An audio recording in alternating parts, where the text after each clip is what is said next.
तो next day जो होगा आपका थर्ड डे, वो जीटीओ का पहला दिन और सेकंड टेस्टिंग डे कहलाता है। इसमें सबसे पहले जो हर हाल में आप रिपोर्ट करोगे, ब्रीफिंग होगी, आपके जो पिछले टेस्ट नंबर थे वो आपने जमा करने होंगे। जमा करने के बाद आपको छोटे छोटे ग्रुप्स में 10-10, 12-12 जो है कैंडिडेट्स के ग्रुप में डिवाइड किया जाएगा। आपके ग्रुप का कोई नंबर होगा, A B C D कोई भी हो सकता है, और उसके हर ग्रुप के चेस नंबर्स अलग से दिए जाते हैं। वो 1 से 10 तक या 1 से 12 तक या 11 से 22 तक, इस तरह। तो वो आपको चेस नंबर्स मिलेंगे, आपका एक जीटीओ आएगा जो आपके चेस नंबर्स पुकारेगा, फिर आप वहाँ पर जाओगे, रिपोर्ट करोगे, फिर वो आपको एक रूम में ले जाएगा।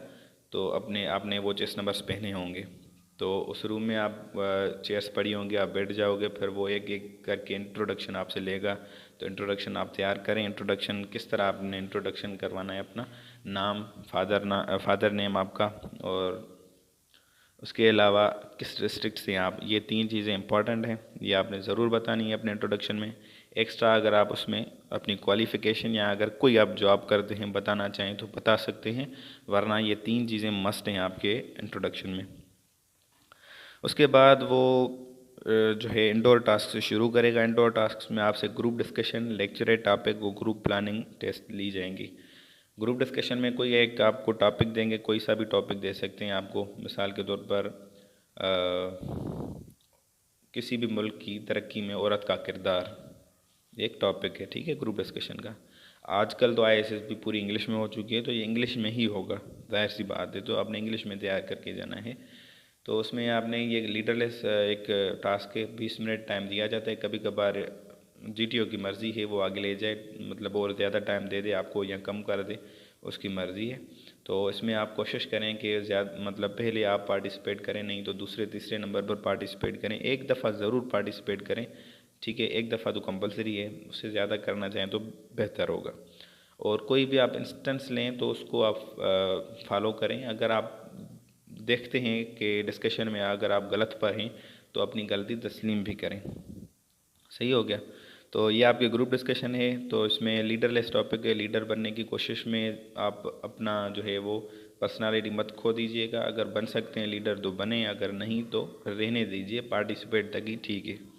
उसके बाद लेक्चर टॉपिक है। लेक्चर टॉपिक में 2 मिनट आपको दिए जाते हैं कोई भी टॉपिक पर सोचने के लिए। सोचने के बाद 2 मिनट उस पर आपने बात करनी होती है। सिंपल, जैसा ग्रुप डिस्कशन का टॉपिक्स होते हैं वैसे ही सेम लेक्चर के टॉपिक होते हैं।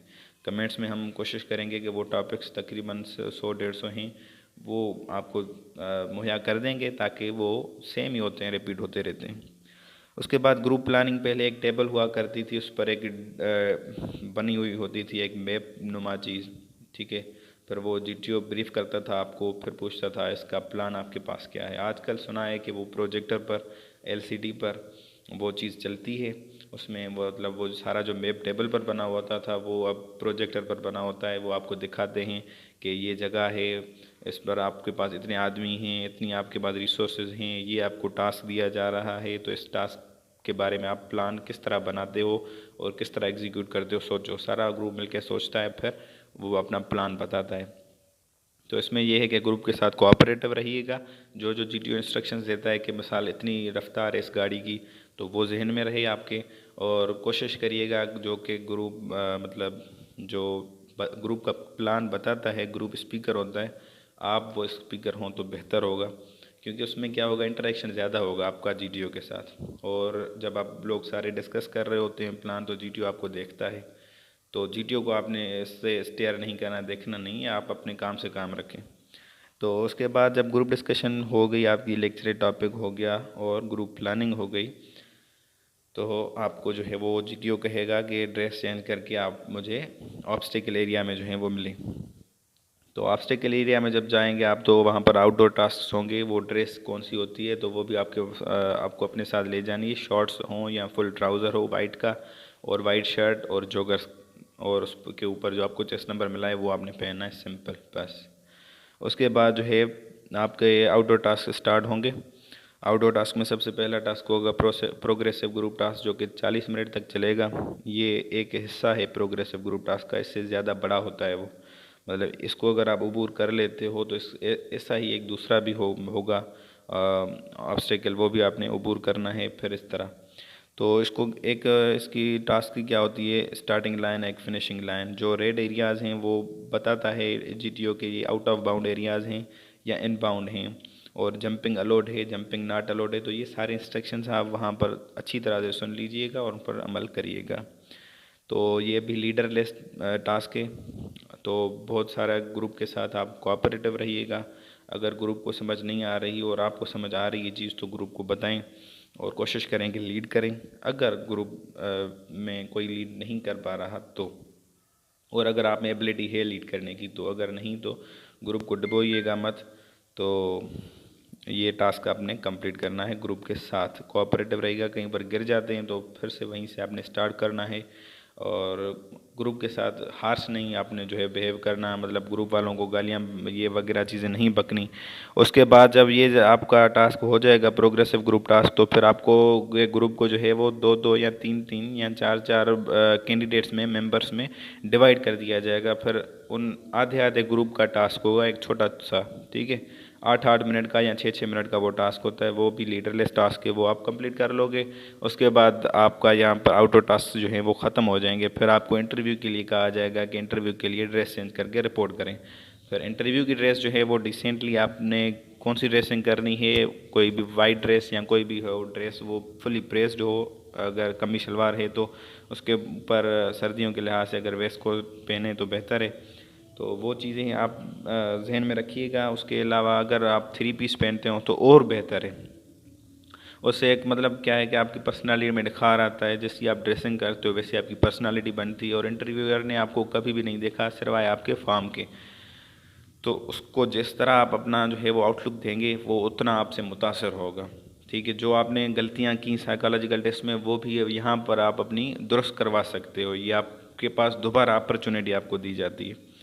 तो उमूमन 2 इंटरव्यूज़ होते थे ऑफिशियली, एक साइकोलॉजिस्ट का, एक डिप्टी प्रेसिडेंट का। डिप्टी प्रेसिडेंट का इंटरव्यू अभी भी होता है, साइकोलॉजिस्ट का अभी जो है वो कुछ स्टूडेंट्स का हो रहा है जिनकी जो है वो साइकोलॉजिस्ट जो है चेक कर रहा है उनके सेंटेंसेस और स्टोरीज़ वगैरह ये, और उसको लग रहा है कि यहाँ पर कुछ समझ नहीं आ रही इसकी पर्सनालिटी सही से, तो उनका वो इंटरव्यू ले रहा है। नहीं तो डिप्टी प्रेसिडेंट का इंटरव्यू सबका हो रहा है।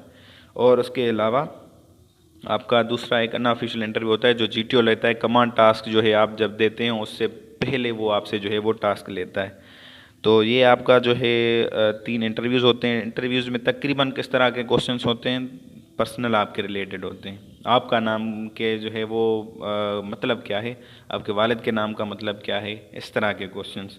आप के वालिद कितना कमाते हैं, आपके एफएससी में कितने नंबर थे, और आपके छोटा भाई जो है वो कौन सी क्लास में पढ़ता है, इस तरह के। और अगर आप कोई जॉब करते हैं जॉब के रिलेटेड, और लास्ट आपकी जो डिग्री थी मिसाल के तौर पर एफएससी आपने साइंस में की है तो वो आपसे बॉयल्स लॉ, चार्ल्स लॉ और ये इस तरह की चीज़ें जो हैं वो पूछ सकते हैं। और साइकोलॉजिकल क्वेश्चंस में जो है वो आपसे सिचुएशन रिएक्शन टाइप के क्वेश्चन, सेक्स रिलेटेड क्वेश्चंस पूछ सकते हैं आपसे।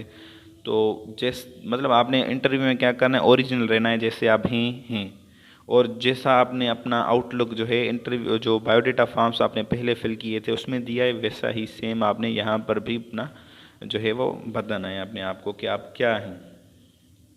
और उसके अलावा कुछ अगर आपके लूप होल्स हैं आपकी टेस्ट में, जो साइकोलॉजिकल आपने टेस्ट लिखी हैं, तो वो यहाँ पर आपसे वो उनके बारे में भी क्वेश्चंस पूछे जाते हैं। सही है, मिसाल के तौर पर किसी सेंटेंस में आपने लिखा कि सेंटेंस था इनकम्प्लीट के बारिश के दौरान या जब बारिश हो रही थी, तो आपने सेंटेंस मिसाल के तौर पर लिख लिया कि वो घबरा गया। तो इससे क्या ज़ाहिर होता है कि मतलब आपको बारिश से डर लगता है। सही एग्जाम्पल है।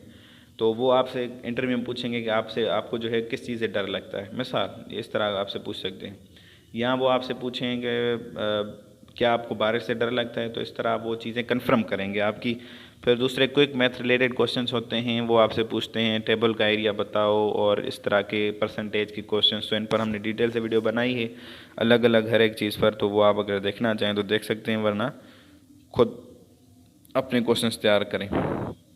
फिर उसके बाद जब आपके इंडोर और आउटडोर टास्क हो जाएंगे, एंट्री हो जाएगा, तो आपका यहाँ पर 3rd डे भी जो है वो कंप्लीट हो जाता है। फिर